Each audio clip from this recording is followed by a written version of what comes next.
गुजरात के कच्छ में मुंद्रा बंदरगाह पर अफगानिस्तान से आई हेरोइन की करीब 3000 किलोग्राम की खेप पकड़ा जाना हर लिहाज से चिंताजनक है। हैरानी की बात यह है कि इसे टेलकम पाउडर बताकर आयात किया गया था। इससे यही पता चलता है कि देश में नशीले पदार्थों की तस्करी कितना आसान काम है। मुंद्रा बंदरगाह पर हेरोइन की एक बड़ी खेप जिस तरह तालिबान के अफगानिस्तान पर काबिज होने के बाद बरामद की गई, उससे यही स्पष्ट होता है कि यह आतंकी समूह अपनी पुरानी हरकतों से बाज आने वाला नहीं है। अफगानिस्तान में दुनिया के करीब 85% अफीम होती है और तालिबान इसी की खेती के बल पर फलता फूलता रहा है। अफीम और उससे बने अन्य मादक पदार्थों के कारोबार में तालिबान की मदद पाकिस्तानी खुफिया एजेंसी आईएसआई किस तरह करती रही है, यह किसी से छिपा नहीं। लगता है कि आईएसआई ने तालिबान के अफगानिस्तान पर काबिज होने के बाद अपना पुराना धंधा फिर से शुरू कर दिया है। इस पर आश्चर्य नहीं कि भारतीय सुरक्षा एजेंसियों को मुंद्रा बंदरगाह पर लाई गई हेरोइन की खेप के पीछे आईएसआई का हाथ नजर आ रहा है।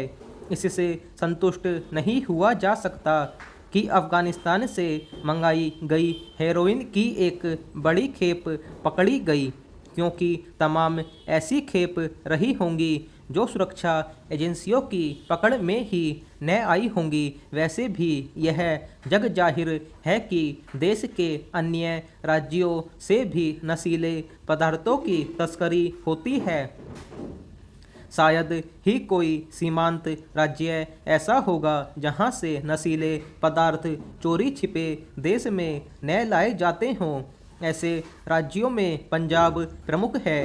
पंजाब में पाकिस्तान से नशीले पदार्थों की खेप आती ही रहती है। जब अमरिंदर सिंह पंजाब की सत्ता में आए थे तो उन्होंने पाकिस्तान से होने वाली नशीले पदार्थों की तस्करी पर रोक लगाने का वादा किया था, लेकिन 4.5 साल बीत गए और स्थितियां जस की तस रहीं।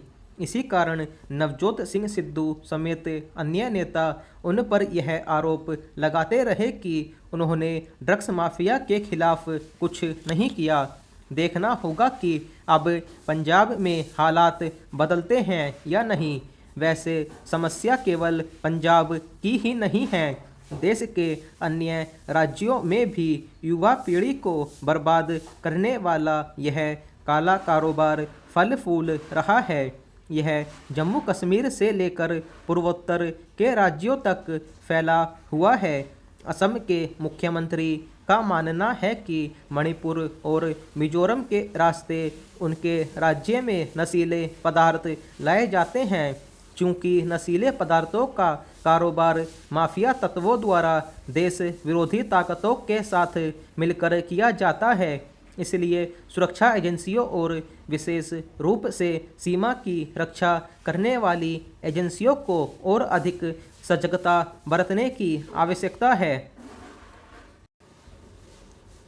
मंशा साफ है और बहुप्रचारित भी, इसलिए यह और भी चिंता का विषय है कि आर्थिक रूप से कमज़ोर लोगों को मुफ्त इलाज की सुविधा उपलब्ध कराने वाली आयुष्मान योजना के प्रति लोगों की रुचि क्यों नहीं बढ़ रही है, या तो इसके पीछे उस संकल्प का अभाव है जो एक योजना को साकार करने के लिए सरकारी मशीनरी में होना चाहिए, या फिर लोग ही इसका महत्व नहीं समझ पा रहे हैं। गुरुवार को यानी आज इस योजना के 3 साल पूरे होने जा रहे हैं और यह सही अवसर है कि योजना का लक्ष्य हासिल न होने का कारण तलाशा जाए और उसके अनुरूप रणनीति तय कर इसे आगे बढ़ाया जाए। आयुष्मान योजना गरीब परिवारों के स्वास्थ्य की गारंटी है। बहुत से लोग रुपयों की कमी की वजह से अपने परिजनों का सुचारू ढंग से इलाज नहीं करा पाते, उन्हें इस योजना के तहत एक वर्ष में 5 लाख रुपए का निःशुल्क इलाज मिल सकता है। यह राशि कम नहीं है, इसलिए लोगों को इस योजना में खुद को शामिल कराने के लिए स्वतः आगे आना चाहिए, लेकिन ऐसा नहीं हो पा रहा है। आयुष्मान योजना पिछले 3 साल में कितनी धीमी गति से आगे बढ़ रही है, इसे आंकड़ों से समझा जा सकता है। वर्ष 2011 की सामाजिक आर्थिक जनगणना के आधार पर 1.26 करोड़ गरीब परिवारों के 6.3 करोड़ लोगों को इस योजना में शामिल किया गया था। अब अंत्योदय परिवारों के 1.3 करोड़ लोगों को भी इससे जोड़ दिया गया है, जिससे इनकी संख्या 7.6 करोड़ हो गई है। इनमें से अब तक सिर्फ 1.52 करोड़ लाभार्थियों के आयुष्मान कार्ड बने हैं, यानी 20% लाभार्थियों के पास ही आयुष्मान कार्ड हैं। अब अधिकारी इसमें तेजी लाने की बात कह रहे हैं, लेकिन यह जरूरी है कि लक्ष्य तय करके काम किया जाए, उन कारणों की पड़ताल की जाए जिसकी वजह से कार्ड बनने के काम में तेजी नहीं आ पा रही है। आवश्यकता पड़ने पर इसके लिए जन सुविधा केंद्रों का भी सहयोग लिया जा सकता है। मंजिल पर पहुंचना मुश्किल नहीं है, परंतु उसके लिए इरादा मजबूत होना बहुत जरूरी है।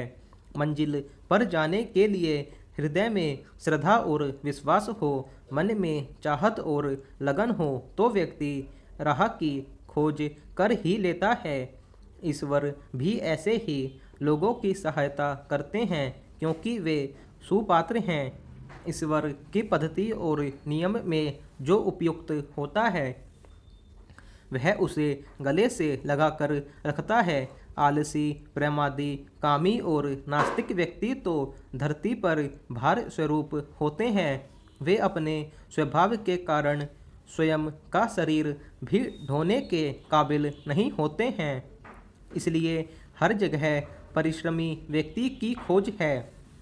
कर्मवादी व्यक्ति कभी भी भूखा नहीं मरता है। संसार में प्रायः सभी मनचाही मंजिल को पाने में तत्पर रहते हैं, लेकिन मानव जीवन की सफलता के विषय में विरले ही सोच पाते हैं। यह जीवन क्यों मिला है, किसने यह जीवन दिया है, इस प्रश्न पर विचार करना और जीवन को सफल करने के लिए मंजिल की खोज करना ही मानव जीवन का अहम मुद्दा होना चाहिए। हम सभी जानते हैं कि मानव तन बार बार नहीं मिलता है। यह जन्म जन्म के पुण्य की प्रबलता होने पर ही मिलता है। शास्त्रों के अनुसार यह जीवन ईश्वर भक्ति के लिए मिला है, इसी से ही जीवन सफल हो पाएगा।